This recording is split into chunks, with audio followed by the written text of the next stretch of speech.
Hello everyone. Welcome to another presentation of mine. This time we should discuss histology of the uh, first part of alimentary tube. So today we will go through the general structure of alimentary tube. Then we will start with the oral cavity and associated structures as tongue, lips, gums, palates, and so on. Then we will go to the pharynx, especially the oral part of pharynx, which is part of the gastrointestinal system, and then we will go to esophagus, and we will skip at the end of the presentation back to the oral cavity and discuss histology of teeth, because I have like special separate presentation for teeth because it's such a great topic. So we will talk about this at the end of this presentation, at the second half of this presentation. Okay, so let's start with the general structure of the tube, and because this general structure will be pretty similar at the different levels of alimentary tube, starting with the oral cavity and ending with the anal canal. So it will be more and less the same. So we will discuss that at first, and then we will talk about the first third of the alimentary tube, that means oral cavity, pharynx, and esophagus. Okay? So let's start with the general structure. So the alimentary tube consists of four basic layers. The most inner one, that means the layer which is attached to the lumen, is called the tunica mucosa. So mucosa, consisting of three sublayers. The most inner one is lamina epithelialis, which is the epithelial lining of the tube. Usually the epithelium has to sit on the basal lamina.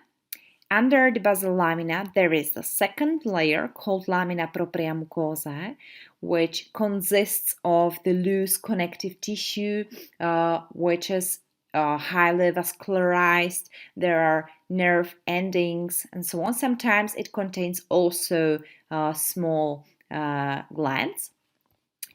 And the third layer, the most external one, mucosa, is lamina muscularis mucosa, which is pretty thin layer of smooth muscle. Sometimes we can divide it into two more layers, the inner circular and outer longitudinal, but usually you cannot distinguish any sublayers of muscularis mucosa. So we were talking about these three layers. The most inner one, this is called the tunica mucosa. The most inner part, lamina epithelialis mucosa, so the epithelial lining, like that. In the alimentary tube, we have two major types of epithelium. The first is stratified squamous, keratinized or non-keratinized. It depends on the locality. And the second one is a simple columnar epithelium, which is lining the stomach and intestines and so on, and other parts, of course. So these are two major general types of epithelium you can find within the alimentary system. Then under the lamina basalis of epithelium, there is a thin connective tissue layer called lamina propria mucosa, sometimes containing a small glands, like that. It can contain also lymphatic follicles or dispersed lymphatic tissue, and it is vascularized and innervated. Then the outer layer of mucosa is called the lamina muscularis mucosa. Sometimes you can divide or distinguish two layers, the inner one, the circular, and outer longitudinal, but usually you cannot distinguish them. And there is just irregular thin layer of smooth muscle, like that. Then there is another layer called tela or tunica submucosa. It's a thicker layer of connective tissue. Usually it's loose, containing bigger glands. And in a gut and in an alimentary tube, it's highly vascularized. Yes. On the outer surface of tela submucosa, there is tunica muscularis, which consists of two pretty well distinguished layers of muscle. Usually this muscle is smooth, but we will talk about the part of esophagus where you can find a striated muscle also. And this muscle layer is divided into the inner circular and outer longitudinal layer. So visibly, it seems like there are two layers, that the inner layer is arranged circularly and the outer is arranged longitudinally, but they both are spirally arranged, but they have different height of the spiral angle. So they are not like it appears like circularly and longitudinally. It's not such easy. So that was the tunica muscularis. Of course, that the function of this muscular layer is very important for many different types of bowel movements. Not only bowels, of course, also esophageal and pharyngeal movement and so on. So this layer is very important for the movement of bolus and the digestion itself.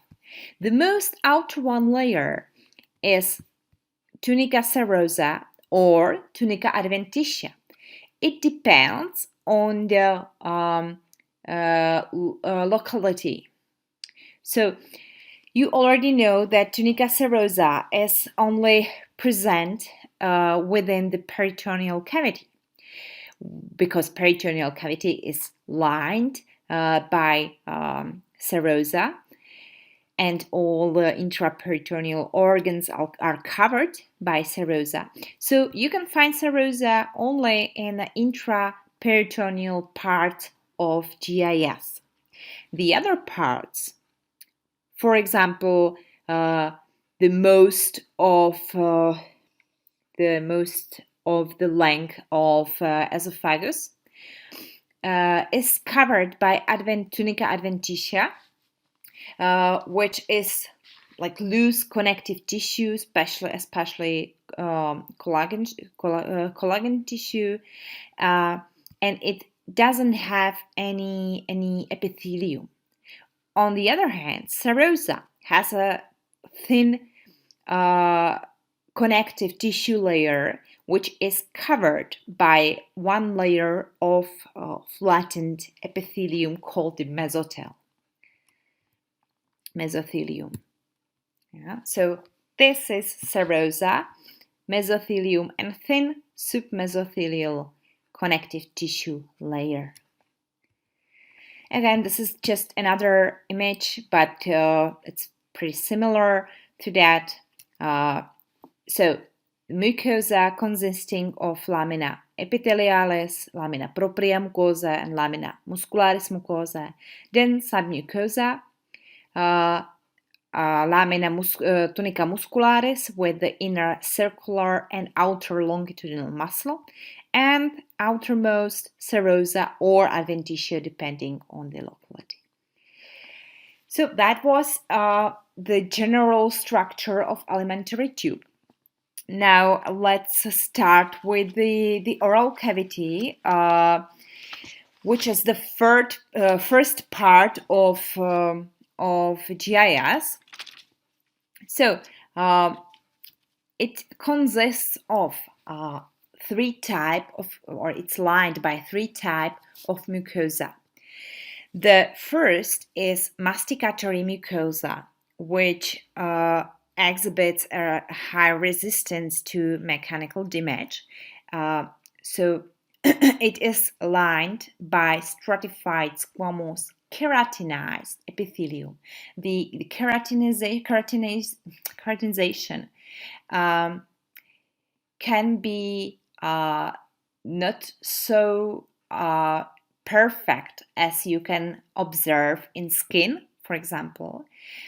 So there can occur a type of keratinization, which is called the para-keratinized epithelium, the para-keratinization.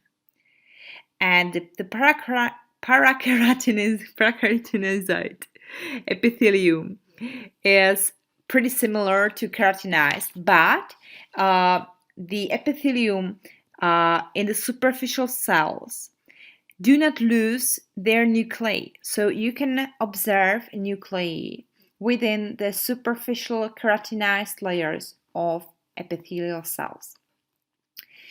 So that's masticatory mucosa, and of course you know that this type of mucosa should be present on the gums and hard palate, which should be the most resilient structure in the oral cavity. So the gums, gingiva, and hard palate. The second type is lining mucosa. The lining mucosa is covered by stratified squamous non-keratinized epithelium. It's found on the lips, cheeks, the floor of the mouth and inferior surface of tongue, and of course the oral surface of soft palate. So that's the lining mucosa. The third type is specialized mucosa, which you can find on the dorsal surface of oral 2/3 of the tongue. This specialized mucosa is arranged into special structures called the lingual papillae, and in this mucosa is specialized for sensation of taste. For sensation of taste, and it possess special structures called the taste buds. We'll talk about later. So let's start with the lips, because lips are pretty interesting structures. You can observe three different surfaces. The outer part is skinny part, where you can find the typical epidermis of the thin type of skin, covered by stratified squamous keratinized epithelium, and under the epidermis there is a dermis containing many hair follicles with the sebaceous glands, and also the sweat glands, minor sweat glands. Then there is a transition border called the vermilion border, or sometimes the reddish part of the lip. which is covered by stratified squamous, slightly keratinized. This epithelium is pretty thin and contains the protein called eladin, which enables the transparency of this epithelium. And lamina propria mucosa exhibits numerous papillae, and these papillae are highly vascularized. That means that the color of the reddish zone of the lip is ensured by the transparency of the epithelium, and through this epithelium you can see the color of blood within the blood capillaries in the lamina propria mucosa. So this is important for your clinical practice because you have to know that this is very useful for you. For example, you know that people who are in stress and shock, I mean the clinical shock, with the centralization of circular system, so with the centralization of blood circulation, then there is decreased perfusion of peripheral parts of the body, including lips. So lips appear whitish or pale. And there is another clinical point because sometimes you can see the bluish blue color of lips. That is caused by higher concentration of deoxygenized blood. That means it's called a cyanosis, and it's a sign of higher deoxygenated blood or hemoglobin in blood. The inner part or inner surface of lip is lined by oral mucosa, so it's typical lining mucosa, stratified squamous non-keratinized epithelium, and in a submucosa containing minor salivary glands called the Glandula labialis. They're mixed. The core of the lip consists of the striated muscle, which is orbicularis oris muscle. So that's the image.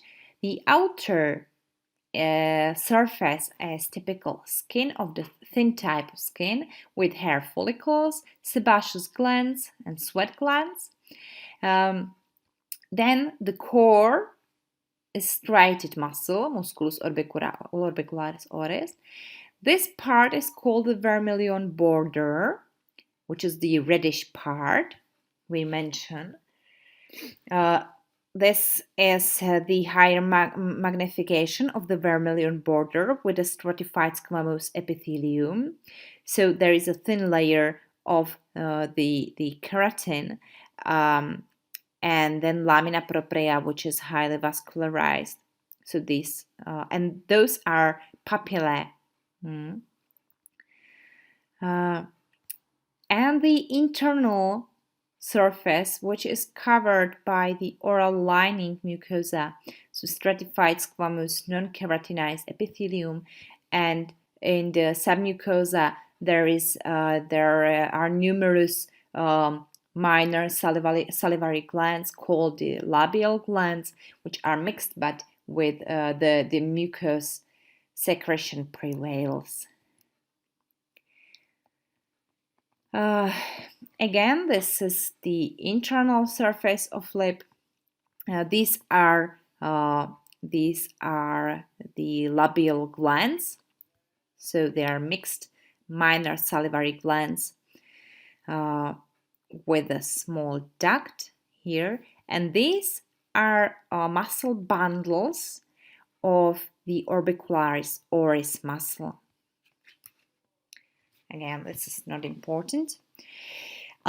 Something about cheeks. Of course, the cheeks, the inner surface is covered by the lining mucosa, and the core is consisting of the striated muscle. This time that's buccinator muscle.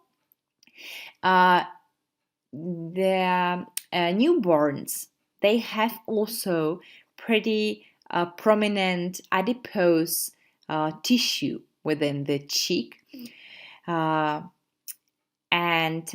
course, in submucosa, there are another minor salivary glands called the buccal glands, also mixed, but the mucous secretion prevails.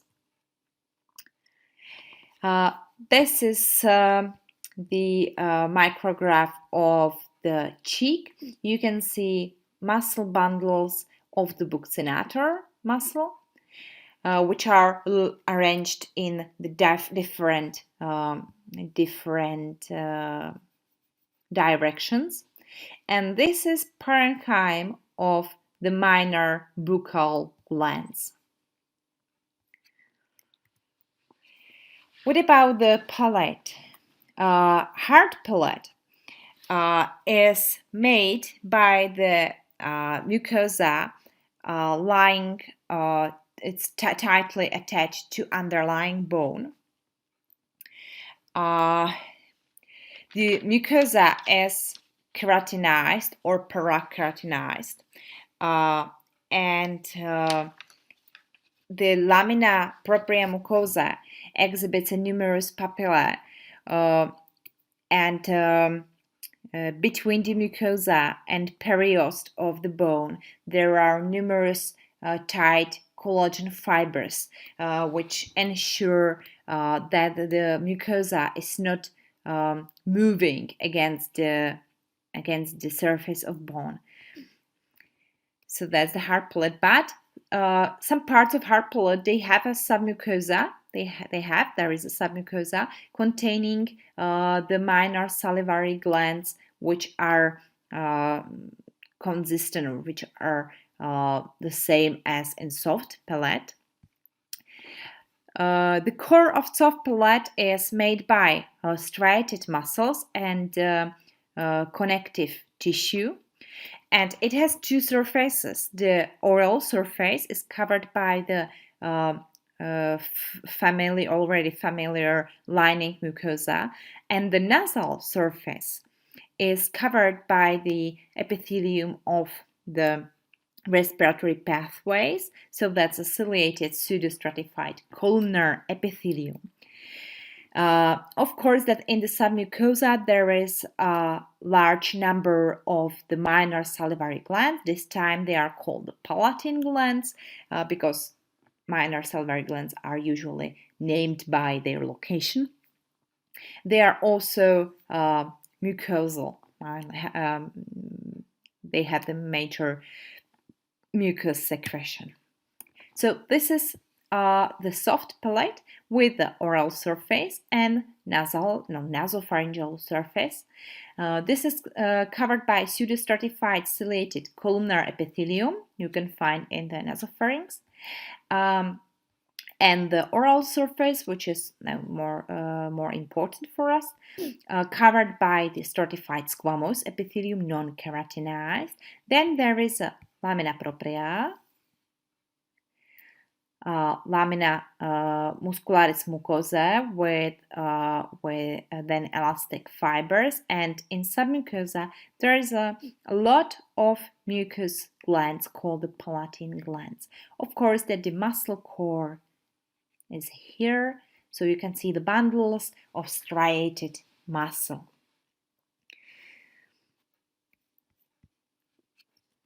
This is higher magnification of the minor salivary palatine glands. You can see that they are mixed, but they are mostly mucosal. You can see the mucus secreting cells arranged into tubules with the flattened nuclei located basally, with some myoepithelial cells surrounding the tubules, and with the duct on the transverse section, lined by the columnar epithelium. Okay, so that's it. Then the tongue. The core of tongue, because the tongue is a muscular organ, so the core is created by the lingual muscles. Those are like bundles of striated muscles which are arranged into pretty difficult structure. They generally run in 3 directions, or no, 3 planes, not directions, in 3 planes. And this special structure allows the flexibility and the precision movements of the tongue, which are necessary to human speech and to the proper digestion of the bolus. So the dorsal surface of the tongue is divided into the anterior 2/3 and posterior 2/3. So the oral 2/3 and pharyngeal 2/3, 1/3. The oral 2/3 are covered by specialized mucosa, which possess some irregularities and elevations called the lingual papilla. We have pharyngeal 1/3, the dorsal 1/3, is covered by stratified squamous non-keratinized epithelium, and under this epithelium there is a lingual tonsilla, which is like accumulation of lymphatic follicles.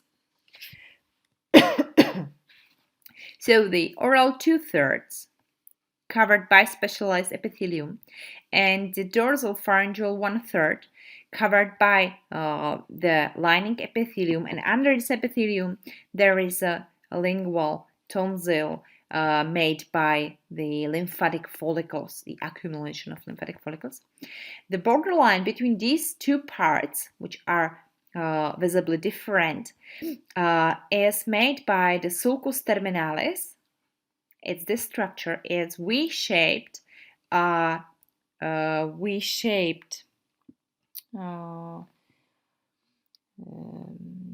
sulcus, which is on the anterior border, is lined by special lingual papillae, the largest lingual papillae in the number of 8 to 12, and these papillae are called Palate papillae. We'll talk about them. So we have 4 or sometimes 5 basic types of lingual papillae.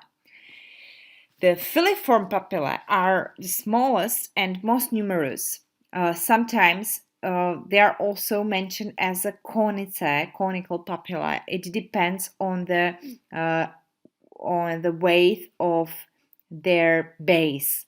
If the base is wider than the apex, then it's called the conice. When the base is the same as the apex, then it's called a filiform. So they are like elongated projections of lamina propria covered by highly keratinized stratified squamous epithelium. They do not contain taste buds, and they are dispersed all across the surface of the tongue. Of course, the dorsal surface of the tongue. The other type are fungiform papillae. They have the mushroom shape and they are located on the dorsal portion of tongue. They are dispersed there and they contain taste buds. Then the foliate papillae. Foliate papillae are rudimental in humans, so they are usually not found in human tongue or very rarely. Most important, I think, and the largest papillae are the valate or circumvallate papillae. Like they are dome-shaped structures, and they are located just anteriorly to the sulcus terminalis, as I mentioned already, in the number from 8 to 12. Each papilla is surrounded by like some kind of invagination lined with the stratified squamous epithelium, which contains many taste buds, and into these invaginations empty ducts of lingual salivary glands called von Ebner's glands. They are tubular glands with the serous production, serous secretion, which is very important, and this secretion empties into the base of the modes. So this secret is very important because it flushes the rest of food and the material from the mode, and it enables taste buds to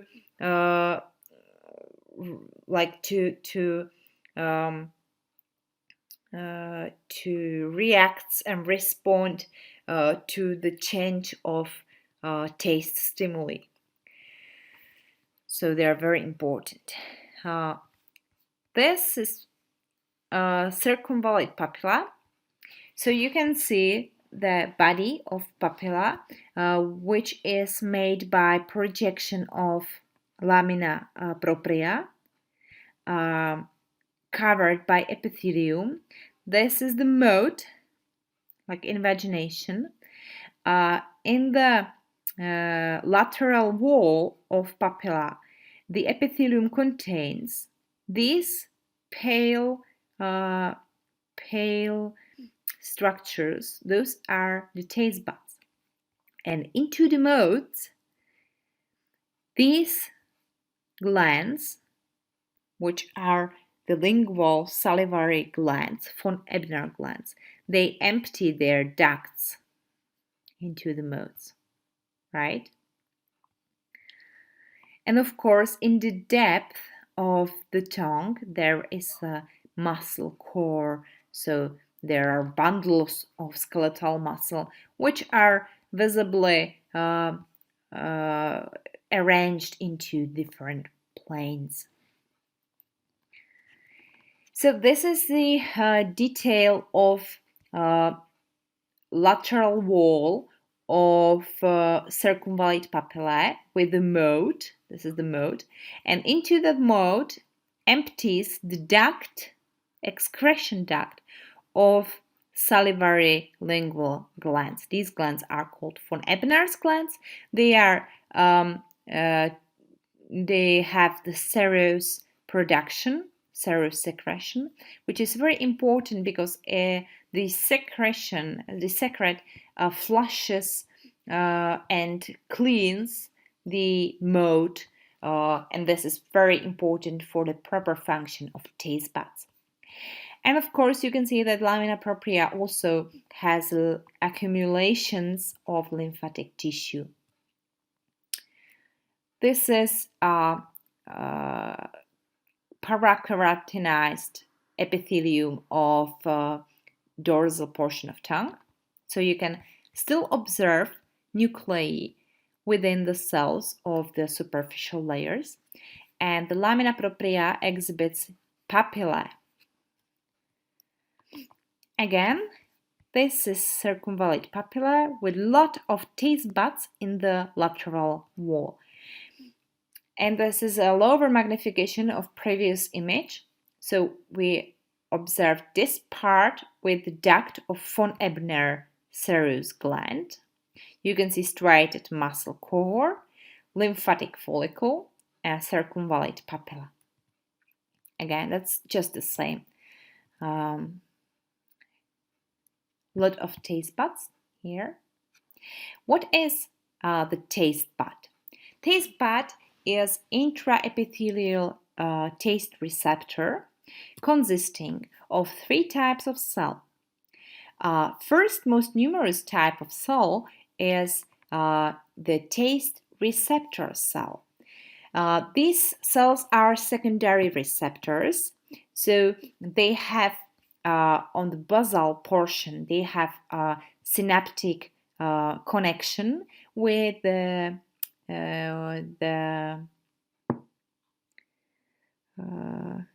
dendrite of afferent nerve.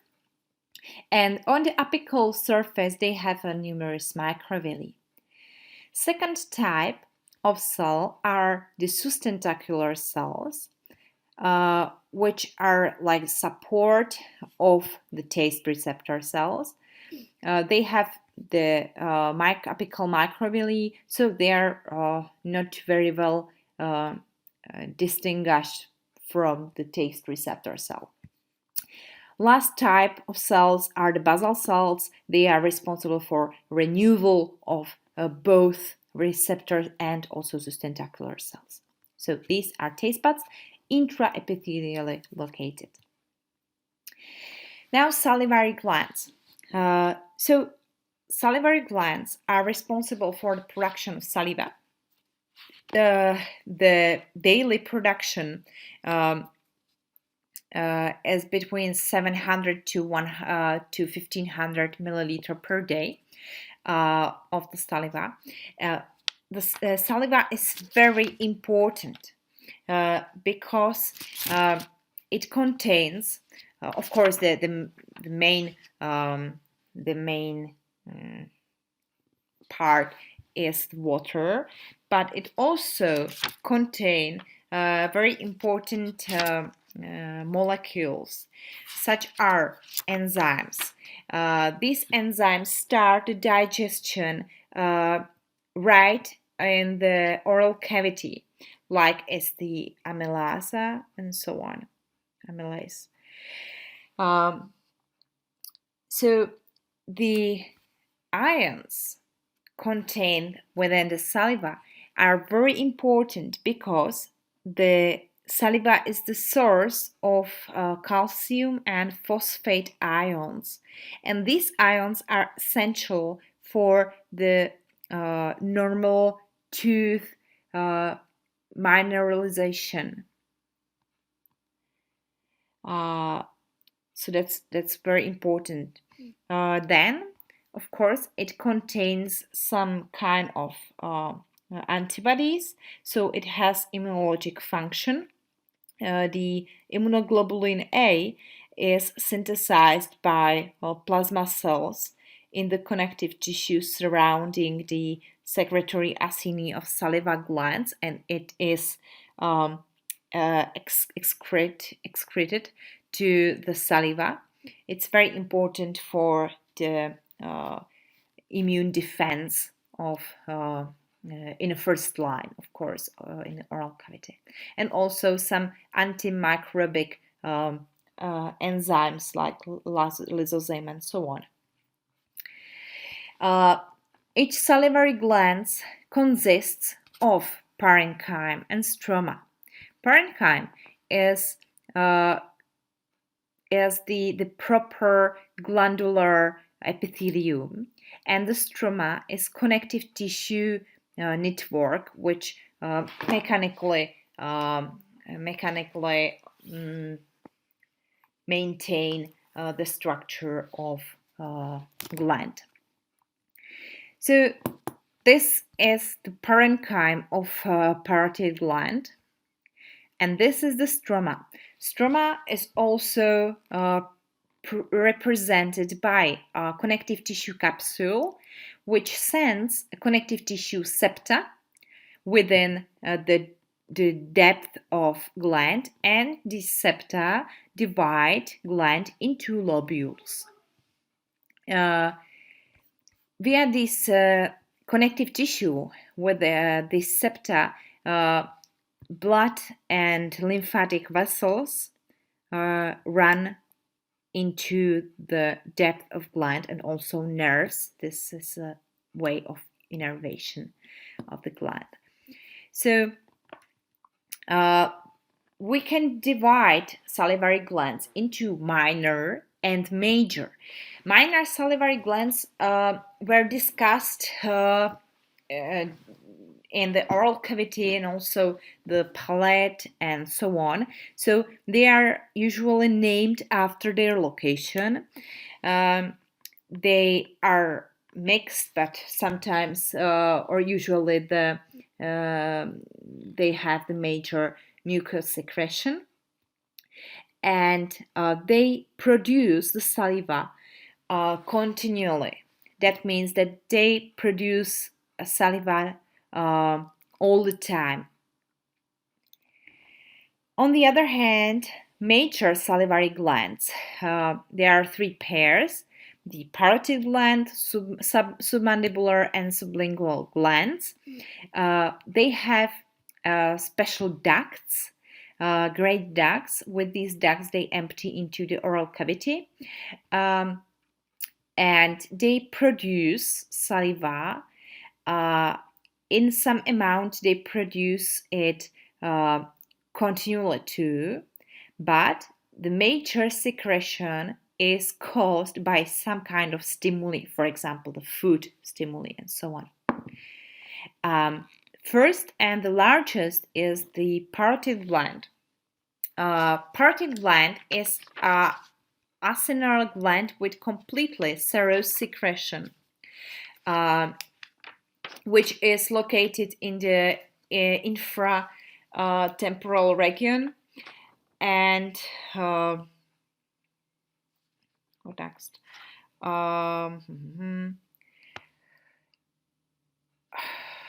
The parenchyma is composed of the acini, which are made by pyramidal secretory cells. This is typical protein secreting cell with the round nuclei located more in the central of the cell, with the prominent rough endoplasmic reticulum, and in the apical surface there is a large amount of secretory granules containing the secretion. So that's the acinar cell. On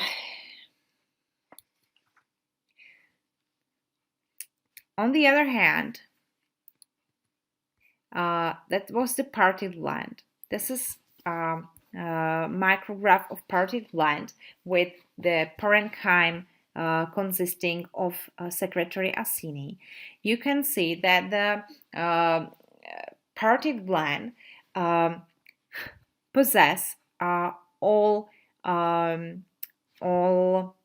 levels of excretory duct system.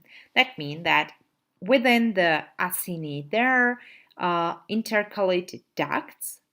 Then intercalated ducts run into the striated ducts, which are here. Striated ducts are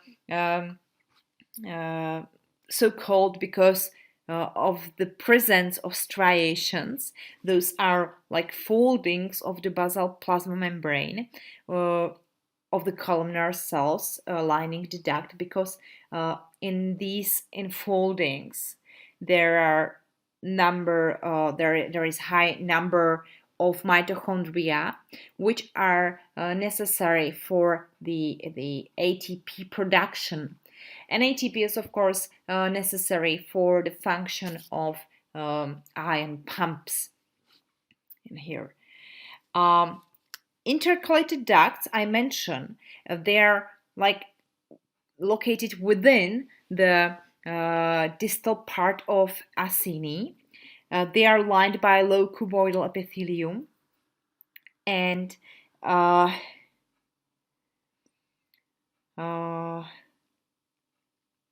so they are not so prominent in other glands. They are usually seen only within the acinar gland, so especially in party glands. This is detail of the striatic duct. You can see the enfoldings in the basal part of columnar cells. Of course, that within the parenchyma there are also white pale spaces which are caused by presence of adipocytes.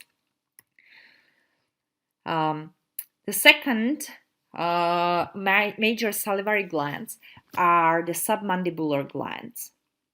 They are mixed tuboacinar glands, mostly with the serous secretion. So the serous secretion prevails, and we can observe both acinar and tubular mucous structures. So it's called the mixed acini, and these structures are sometimes arranged into the semilunes or demilunes, which are called the Januazzi demilunes, and these are that's the arrangement of the mucous tubules and the serous acini with the mucous tubules in the center and serous acini placed on the periphery. These serous demilunes are artifacts of the fixation. So that's how you can see that. Those are Januazzi demilunes or serous demilunes with the mucous producing cells in the center. So that's like the mucous acinus. And the serous cells are displaced to the periphery. This is caused by enlarging of secretory granules with mucin within the mucous secreting cells. And this expansion increases the volume of the mucous cell and causes the it displaces the serous cell from its original position. So it's the artifact of the routine fixation method. So you can see the both serous and mucous cells together. You can also see intercalated ducts, but they are less numerous than in parotid gland. And you can see striated ducts in the submandibular gland. So this is a submandibular gland. You can see the pale parts, which are made by mucosal cells, and the dark parts made by serous cells. So this is how it looks like. The mucosal cells, mucous cells, have the flattened nuclei, which is located in the basal portion of the cell, and the rest of cytoplasm is filled by mucous granules. The last is the sublingual gland, which is also mixed tuboacinar, but mostly with mucus secretion. So the mucous cells prevail. Within this gland, you can see less intercalated and striated ducts than in submandibular gland, and less adipocytes than in submandibular. So you can see that the pale parts made by mucous cells are more numerous than the dark parts made by serous parenchyma, like that. Okay. Okay, so that was the saliva and salivary glands. And now let's go to the esophagus. Esophagus, yeah, of course, we skipped the pharynx because the pharynx is the muscle tube divided into three parts. The first is the nasal part, so nasopharynx, which belongs to respiratory system.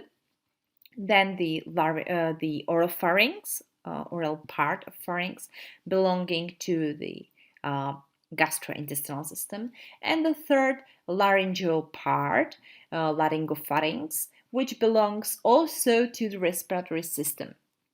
So we will talk about this nasal and laryngeal part in the respiratory system. Now we will talk just about the oral part of the pharynx, which is lined by stratified squamous epithelium, and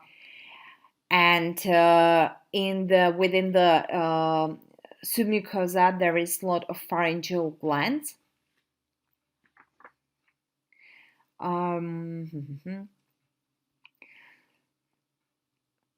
And that's all, I think. There is nothing pretty important about the oropharynx.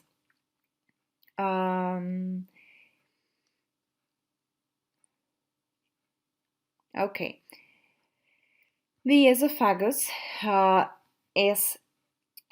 the arrangement of typical alimentary tube, as we mentioned in the general structure. So it has the structure we mentioned in the beginning of this presentation.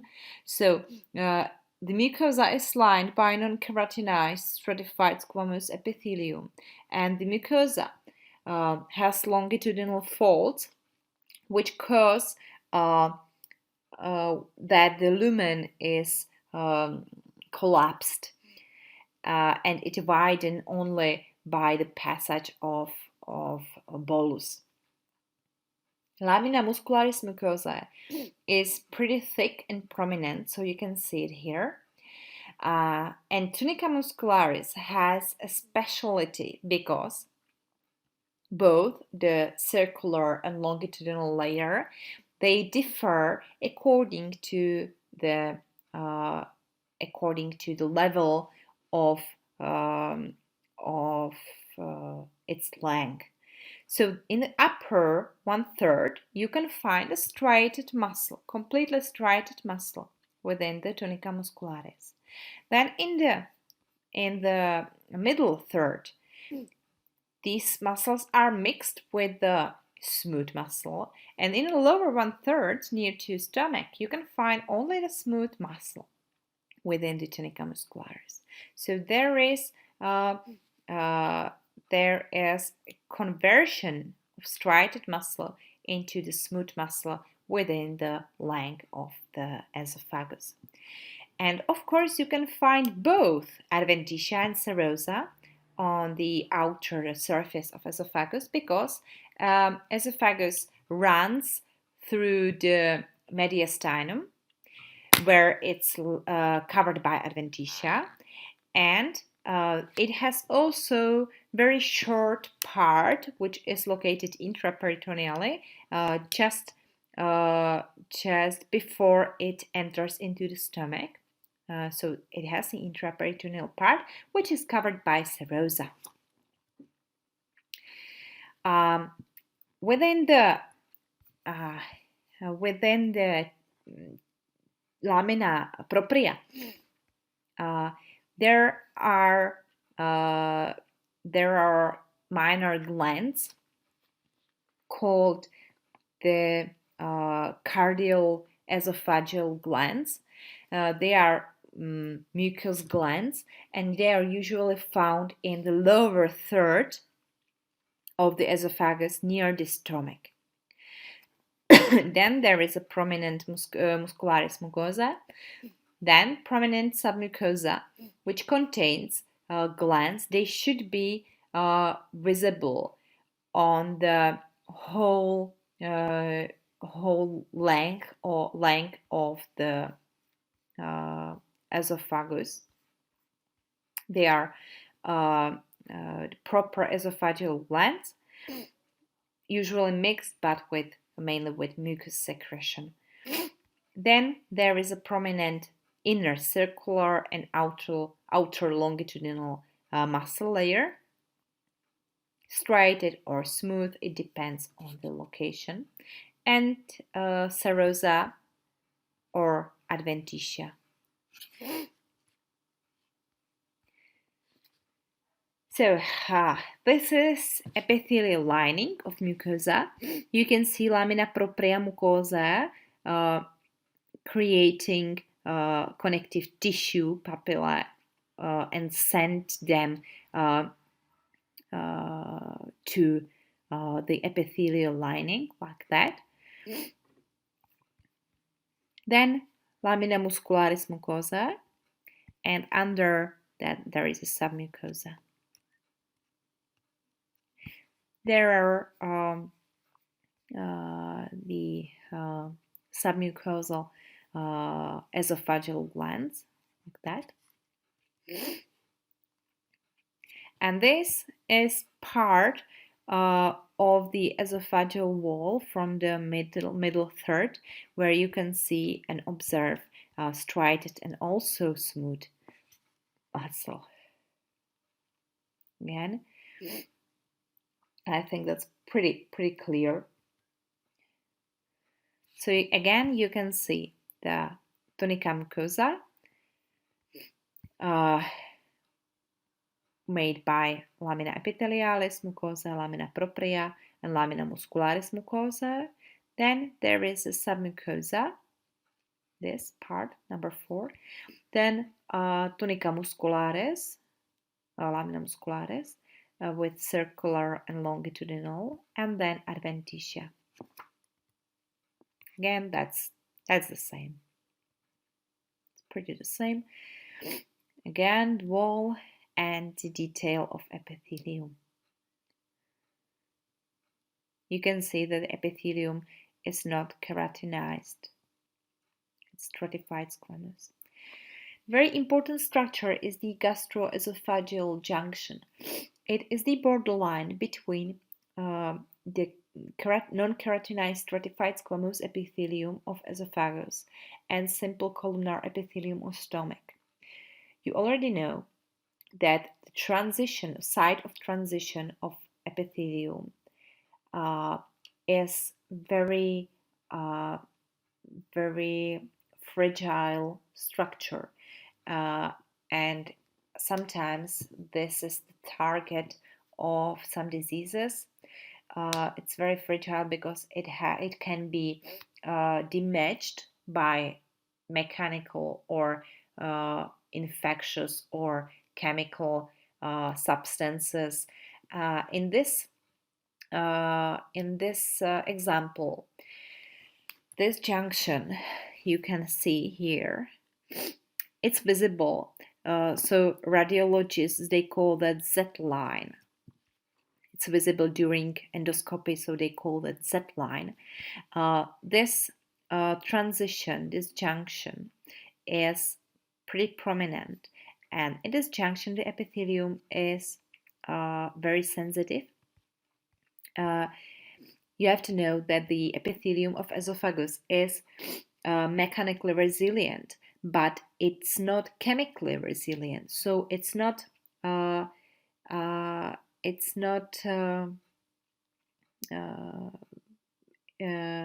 made for acidic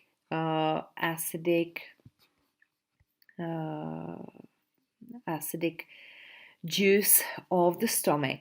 And when there is a case when the acid juice of the stomach reflux into the esophagus. So when the patient has esophageal reflux, and the epithelium can be damaged, and this epithelium can convert into the different type of epithelium, usually into the intestinal epithelium. So that's simple columnar epithelium with lot of mucus secreting cells. This is because the esophagus tries to defend itself against the acidic juice, and so it changes it converts the differentiated epithelium of esophagus, so the stratified, squamous, non-keratinized, into the simple columnar with the mucus secreting cells.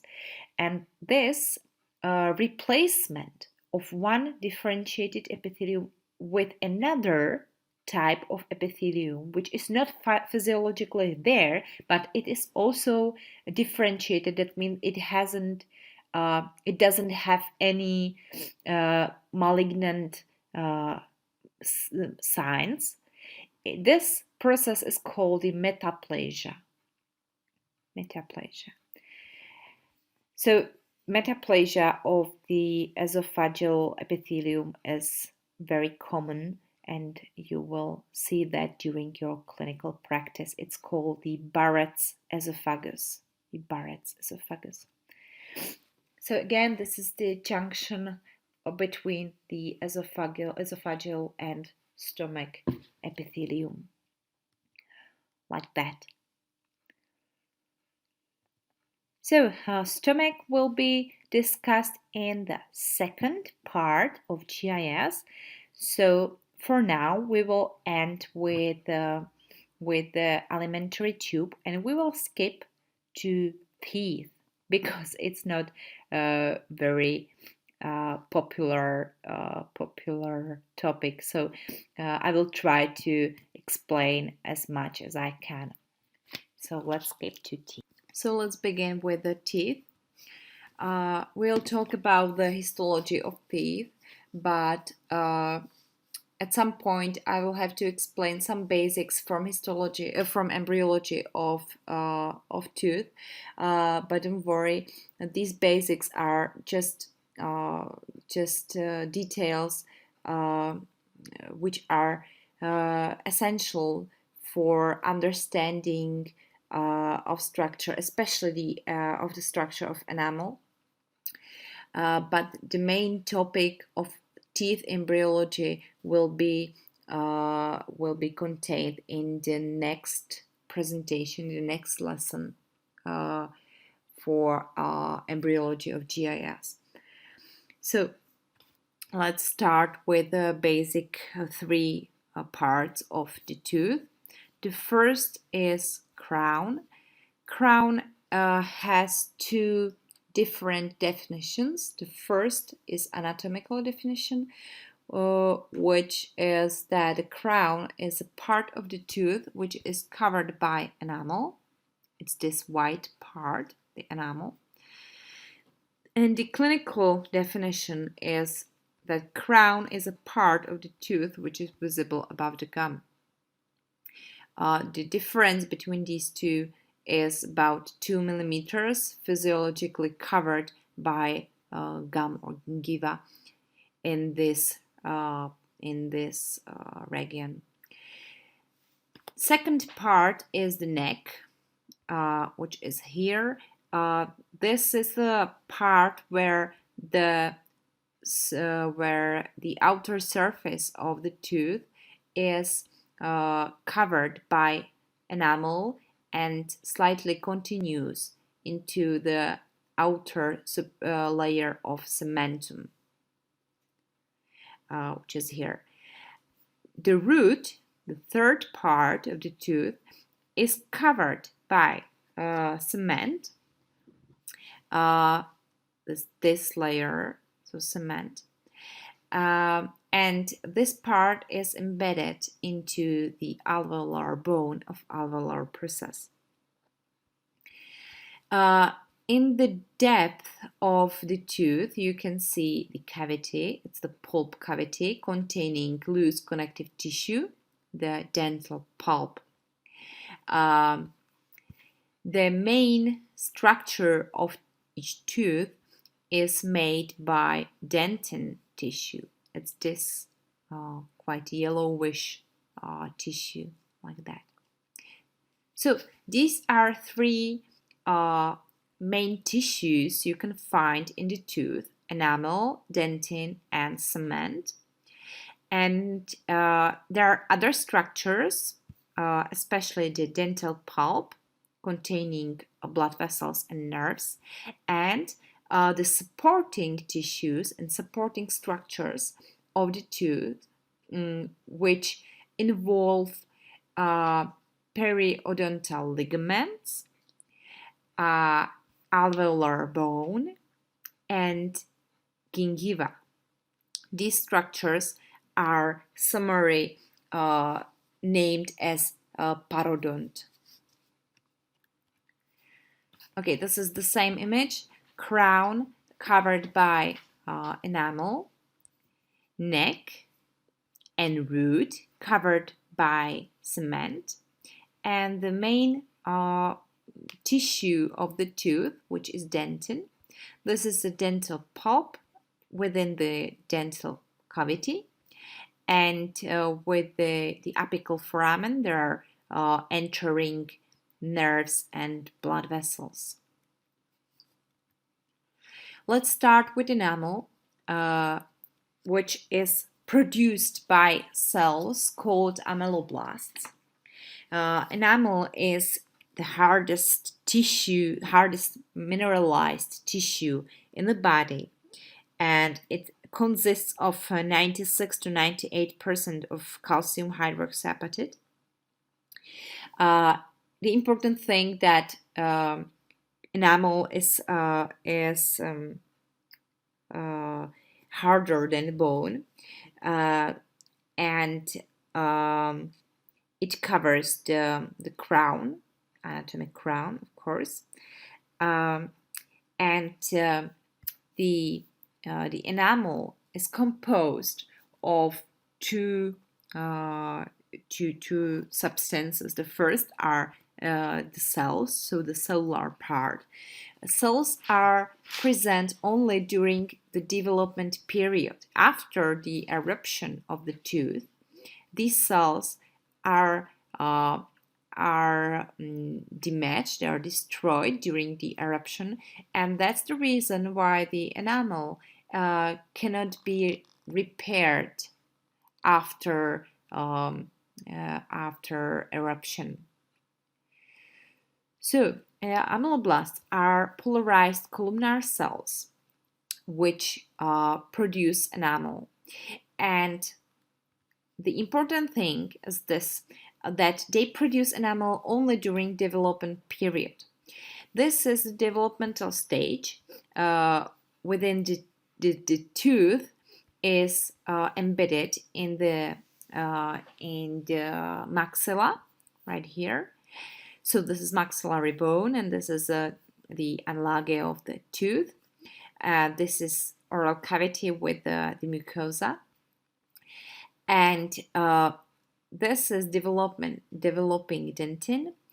And the important thing for us now is this whitish part. These cells are ameloblasts, and they create two layers: inner layer of ameloblasts and outer layer of ameloblasts, like that. Between these two layers there is stellate epithelium. Yes, stellate epithelium, stellate reticulum, stellate reticulum, which is pretty rare in human body, you know that already. And ameloblasts of the inner layer, they start to produce enamel in this direction. in this direction. So by producing the enamel, amyloblasts of the inner layer are displaced in direction toward the outer layer, and eventually they will fuse together, these two layers, and the stellate reticulum will degenerate. So then we have the layer of enamel and two layers of amyloblasts on the apical surface, which these two layers, which are displaced during the eruption of the teeth.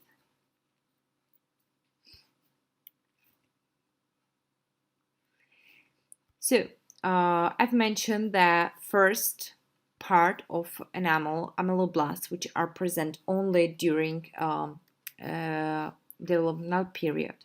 They are columnar cells with the special cytoplasmatic process on the basal portion, in the portion of the cell which is facing the producing enamel. So in this portion, they have a short cytoplasmatic process called the Thomas process, and on this portion the enamel production starts and continues.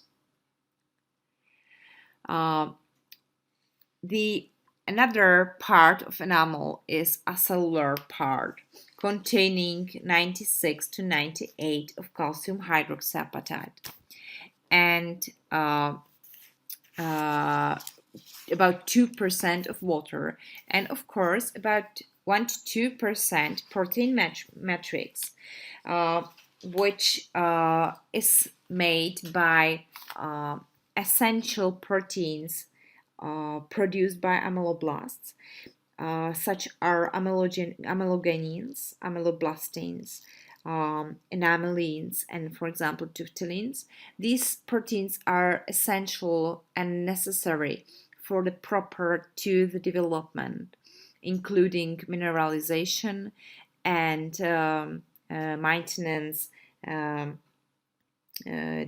spacing between hydroxyapatite crystals, and so on.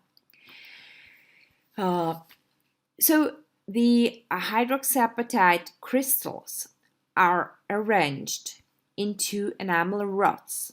These rods are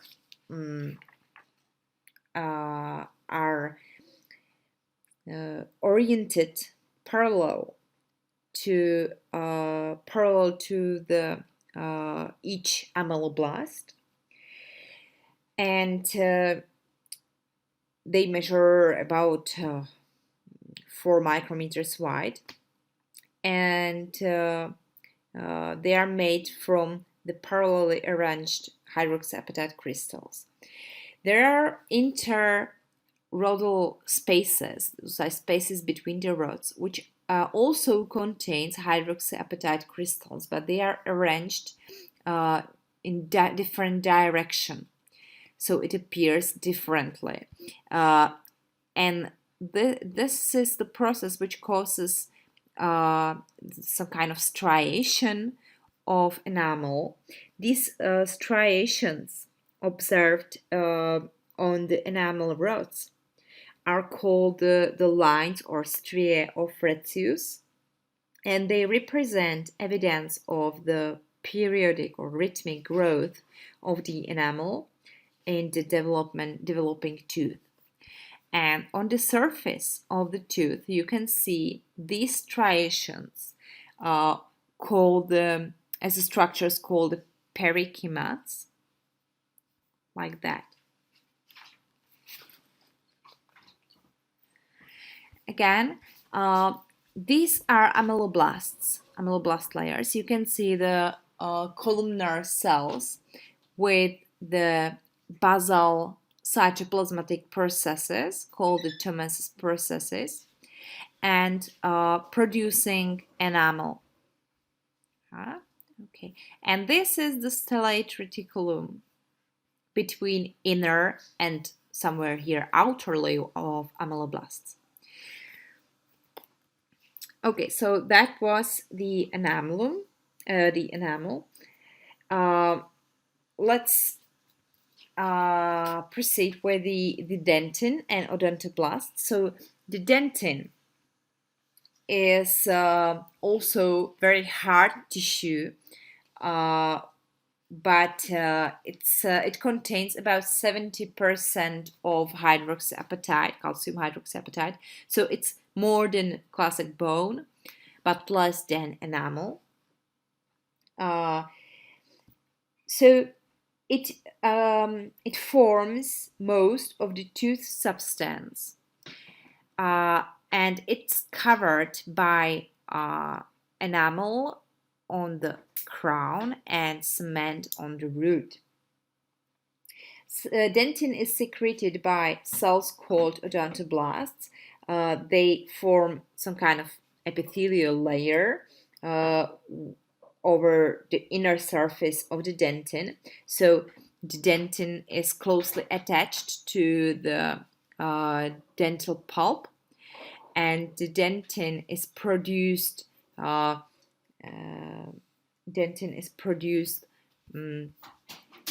like toward the enamel, like that. Odontoblasts are also columnar cells which have on the apical surface long cytoplasmatic processes, and by the production of dentin, these processes stay embedded within the dentin tissue. So they stay here embedded within the dentin tissue, and they are placed in the tubular channels called dentinal tubules. So these processes are located within the dentinal tubules. Okay, the dentin also shows some kind of rhythmic growth, which can be observed as incremental lines on the dentin, called von Ebner, and much thicker lines of Owen.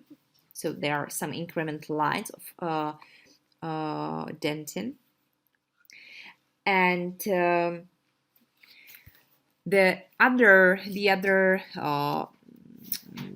structure of the dentin, except the cellular part, is the acellular matrix, dentinal matrix, containing the anorganic, the hydroxyapatite crystals, and organic fabric, which can be divided into the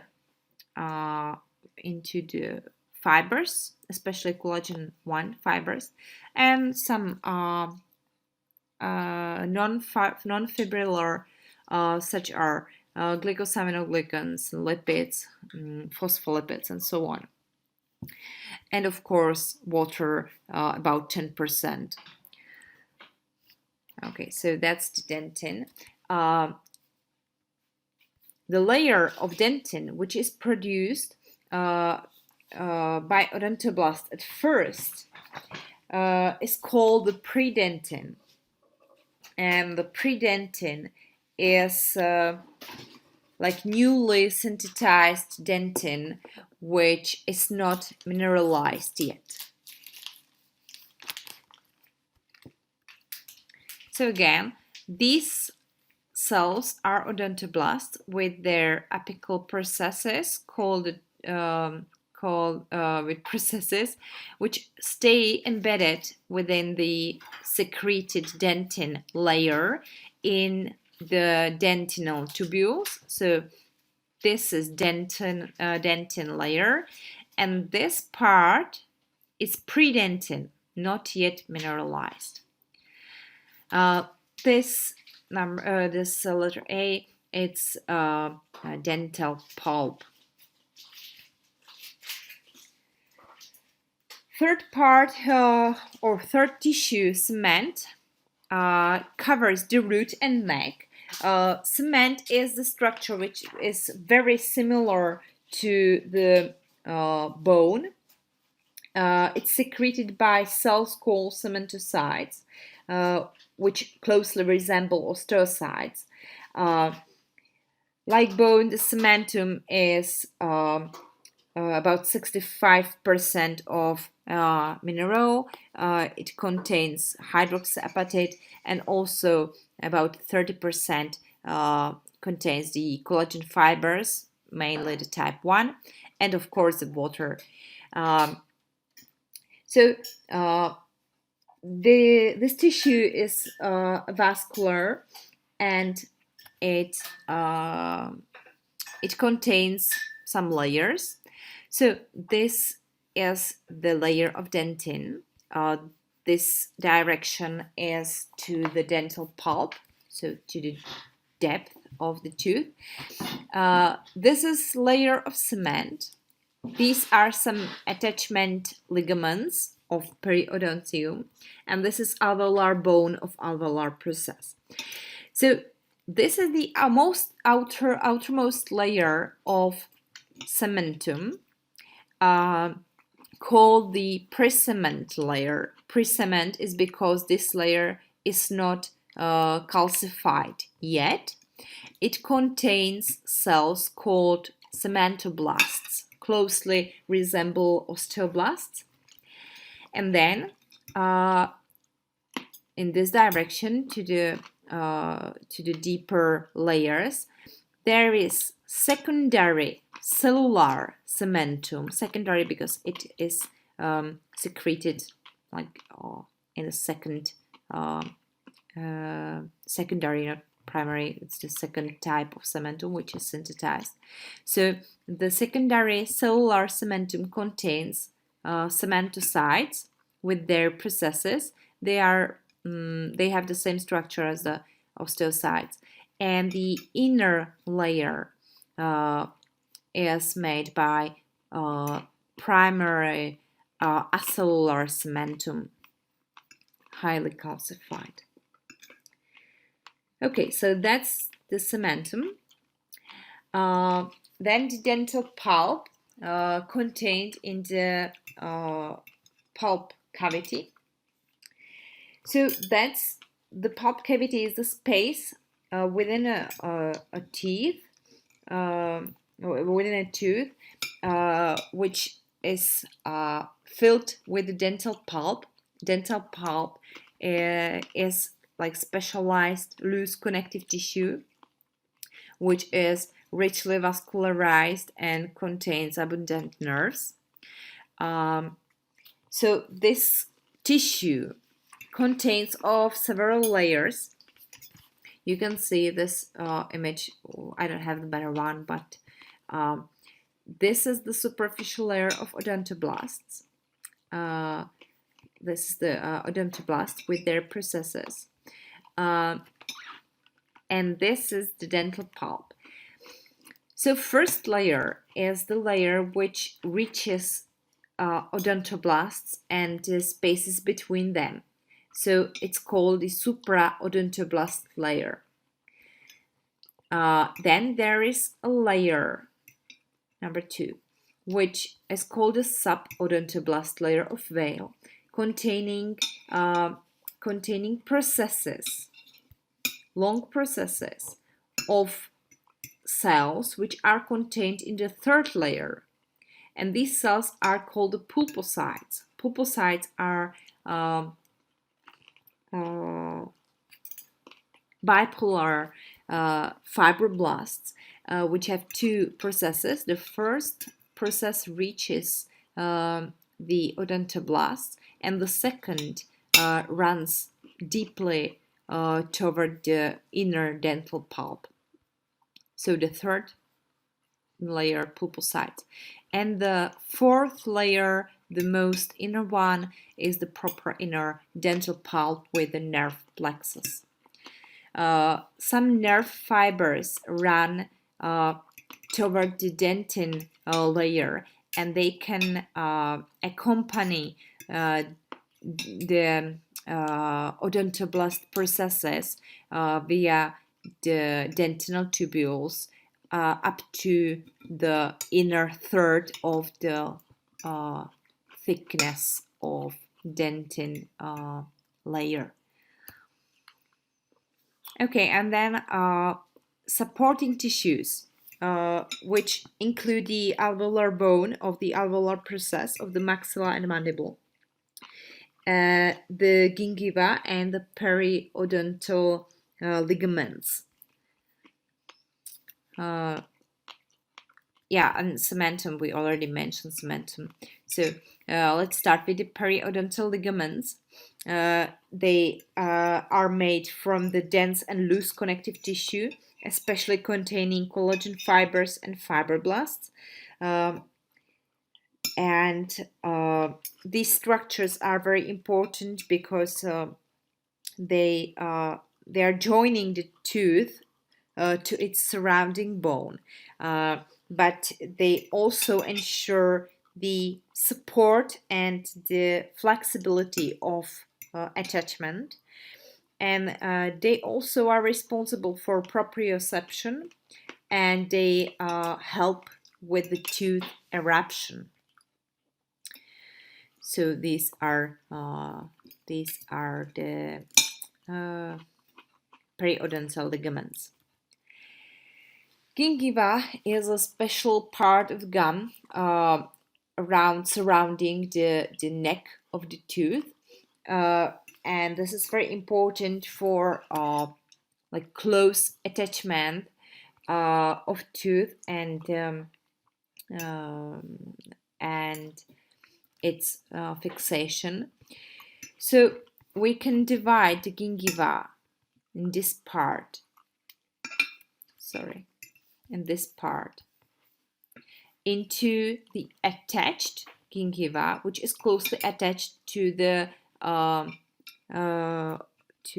underlying bone, and there are numerous papillae of lamina propria, and of course the mucosa is the same as the typical masticatory mucosa we mentioned in the oral cavity. So there is the stratified squamous keratinized epithelium or parakeratinized epithelium, it depends, and lamina propria with the papillae like that. And this attached gingiva is divided from the marginal gingiva, that's this part, by the free gingival groove. It's here. So the other part is marginal gingiva, which is this edge part, in which the papillae are not so numerous. It's not here pretty visible because I think that in this image the papillae are more numerous in the marginal gingiva than attached, but it should be different, should be more numerous in the attached gingiva. And in at this part, this junctional epithelium is very important because it ensures some kind of closing of the space between the tooth and the gingiva. It's very important because it prevents the entrance of bacteria into the periodontal space. So this part, epithelium of the gingiva, creates some kind of junction. It adheres firmly to the tooth. Basal lamina creates some kind of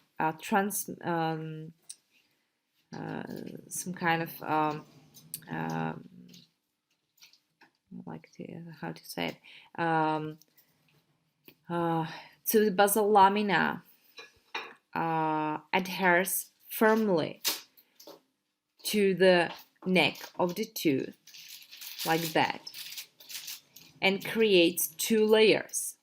the external layer and internal layer. And between these two layers is space filled with the junctional epithelium, like that. So that's called the junctional epithelium. The cells are attached together via the hemidesmosomes.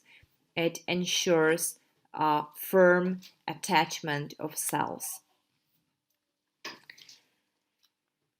Okay, so I think that's all. I hope you understood at least the basics. It is pretty difficult thing, the teeth. So if you had any questions, I'm available on my email address. So you can send me an email, and I hope that you will be successful within the test, and I wish you Merry Christmas and of course Happy New Year. So bye, and thank you for your attention.